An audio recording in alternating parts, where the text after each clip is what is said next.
Israel tentatively linked a small number of young men who developed heart inflammation with their Pfizer COVID vaccination. The country is now delaying the vaccination of its 12 to 15-year-old population. There's a probable link between young men who received the second dose of Pfizer COVID-19 vaccine and a heart inflammation condition. That's what Israeli health officials said Tuesday they'd observed from December to May. Pfizer has said it has not observed a higher rate of the condition, known as myocarditis, than it would normally be expected in the general population.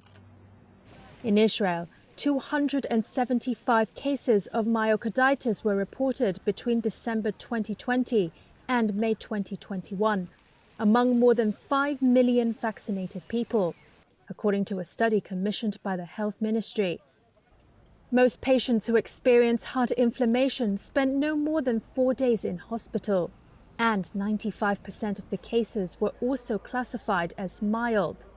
The study found the link between myocarditis and a Pfizer second dose was observed more among men aged 16 to 19 than in other age groups. Israel has now held off vaccinating its 12 to 15-year-old population. Pfizer said in a statement that it is aware of the Israeli observations of myocarditis, but it noted that no causal link to its vaccine has been established. Researchers in St. Louis found that people who have had a mild COVID infection have long-lasting antibody protection. A senior author of the study says there's strong evidence for long-lasting immunity. Washington University School of Medicine in St. Louis published a study in the medical journal Nature on May 24th. It involved 77 participants who gave serum samples at 3-month intervals about a month after they had symptoms of the CCP virus. Researchers found that antibody levels declined rapidly during the first 4 months of infection, but eventually leveled off. But antibodies were still detected 11 months after the initial infection. The scientists concluded people who recovered from a mild case of COVID-19 have long-lived plasma cells in their bone marrow. Those cells continue to secrete low levels of antibodies against the virus, and it could last a lifetime. This study has several implications. One is that it questions the need for people who have recovered from COVID to still get vaccinated, and reports last fall show the antibodies go away quickly after infection, which mainstream media may have mistaken for meaning that immunity was not long-lived. That's according to an author of this study, who says the antibodies may go down, but not to zero. There's strong evidence for long-lasting immunity, according to a senior author of the study. The WHO said people who have been infected developed robust protection against reinfection for at least 6 to 8 months. Similarly, the National Institutes of Health said the immune systems of more than 95% of people who recovered from COVID had durable memories of the virus up to 8 months later. Scientists say in order to be immune, you need T cells and antibodies. Another study by the NIAID said the T cells were not affected by the mutations of the variants, like those from the UK, South Africa, and Brazil, and they remained largely intact and could recognize almost all of the mutations in the variants. A new virus has emerged in China. A man there may be the first person to contract the H10N3 bird flu.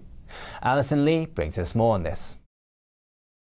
Chinese health authorities announced Tuesday they diagnosed a 41-year-old man with the H10N3 strain of bird flu last week. They said no other cases of human infection have ever been reported anywhere else in the world. The patient started to develop a fever and other symptoms on April 23rd and was hospitalized April 28th, but authorities didn't identify the virus as the H10N3 bird flu until May 28th. Chinese authorities didn't explain how the man got the virus, but said he is in stable condition and ready to be discharged from the hospital. It's not clear if he worked with poultry. Beijing also claimed that the risk of the virus spreading on a large scale is very low. An animal disease specialist at the UN Food and Agricultural Organization says this strain is not very common. Only 160 cases of it were reported from 1978 to 2018, mostly in wild birds in Asia. There aren't any cases detected in chickens yet. The last major outbreak of bird flu among humans was in 2016 and 2017. The H7N9 strain killed around 300 people in China. Alison Lee, NTD News. Stars of West End Productions were thrilled to perform in a musical showcase on Wednesday. The performance of The Show Must Go On marks the return to the stage for many of its actors. NTD's Neil Woodrow brings us the Stage Door Chat. The showcase of 18 London musicals opened its sold-out run of shows at the Palace Theatre to an audience of over 650 people. The star of the West End production of Pretty Woman, Amy Atkinson, said the performers joining forces in one production was a show of solidarity and reminded everyone of theatre's importance after a challenging year. We needed that kind of union and coming together and being like, no, we're here, this is what we do, this is like a massive taster of all the shows that are available in the West End, and, you know, come back and see us. Actor Jordan Luke Gage, who plays Romeo in Anne Juliet and is gearing up to star in Heathers, said the existence of The Show Must Go On highlighted how loved the theatre industry was. It is the heartbeat of so many people's lives, and it kind of takes losing something for you to realise how important it is. On Wednesday, Boris Johnson said he has seen no data to suggest continuing lockdown beyond June 21st, but there still needs to be caution. Actor Gage said he was remaining positive about possible delays. I feel like we will be able to battle whatever happens. Les Miserables actor John Owen Jones was also optimistic. We will be back stronger than ever, I think. The show features 50 performers, including a choir made up of Musical Theatre 2020 graduates and a full orchestra. Capacity at the theatre is reduced to 50%. Audience members have to wear face masks at all times and are temperature checked before entering the venue. All profits from the show will go to performing arts charities, Acting for Others and the Fleabag Support Fund. Don't worry if you haven't got a ticket. It'll also be live streamed on Sunday, June 6th. Neil Woodrow, NTD News, London. A dancing prodigy from Northumberland is set to graduate from one of the world's most prestigious ballet schools. But her performance has only just begun. Rachel Armstrong is on her way to becoming one of the world's top ballet dancers. She's set to graduate from Russia's renowned Bolshoi Ballet Academy this month. At age 17, Armstrong moved to Moscow from Northumberland to train at the academy. She is now 20 and one of just a handful of dancers from England to ever graduate from the prestigious institution. I was with my mum and they had the ceremony on the first day where they hand over the point shoes to the younger students. And I remember saying goodbye to my mum, and it was I was very nervous and upset but also excited. At the time, Armstrong dashed across an empty dance studio, tiptoeing nimbly as she rehearsed. She returned to Britain last year as pandemic lockdowns shuttered the country. But she continued to train with her classmates online using Zoom before returning to Moscow in September. Once she finishes her exams, Armstrong plans to visit her family back home. Then she'll go abroad for auditions. I'm going to audition in different countries because I want to travel and experience different sort of styles of ballet. And once I have experience, I hope to return to Russia and dance in a really good theatre.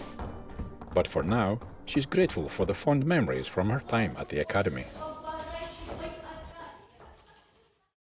This year marks the 700th anniversary of Dante's death. Fans across Italy are starting a year-long commemoration of the famed poet and his enduring works.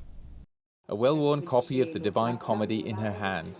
Every day at dusk, she joins the reading around Dante's tomb to honour the great medieval poet. Dante died here in Ravenna, Italy in 1321.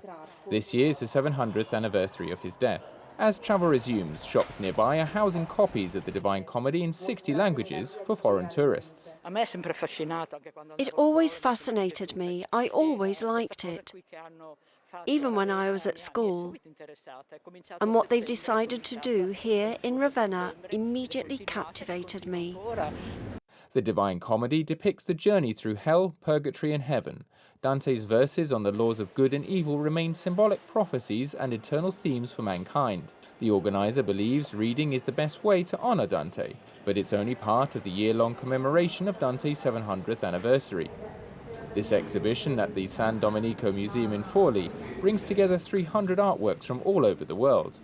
They include illustrations, books and paintings that influenced Dante and ones that he inspired. According to the museum's director, it's no surprise that Dante continues to fascinate people through the ages. Dante speaks of salvation and pardon, of things very fundamental to human life. For this reason, art couldn't do other than return an infinite number of times to Dante and his themes. He took history, mostly of his time, but not only his time, and gave it eternal life. The museum put on the exhibition in conjunction with the Uffizi Gallery in Florence, and it will run until July 11th. And finally, from the sublime to the ridiculous, an Italian artist has just sold a sculpture for more than £12,000. But the sculpture is invisible. Bidding started from about £5,000 until the final bid was cast for something that doesn't actually exist. The 67-year-old artist claims he created the sculpture, and it is called I Am. Newsweek reports that the artist doesn't see his work of art as nothing, but instead as a vacuum. He required the buyer to clear a 5-foot square area in their home to display the invisible statue. The only tangible thing the buyer will receive is a certificate signed by the artist. That's the news for today, and thanks for tuning in. I'm Stuart Lees.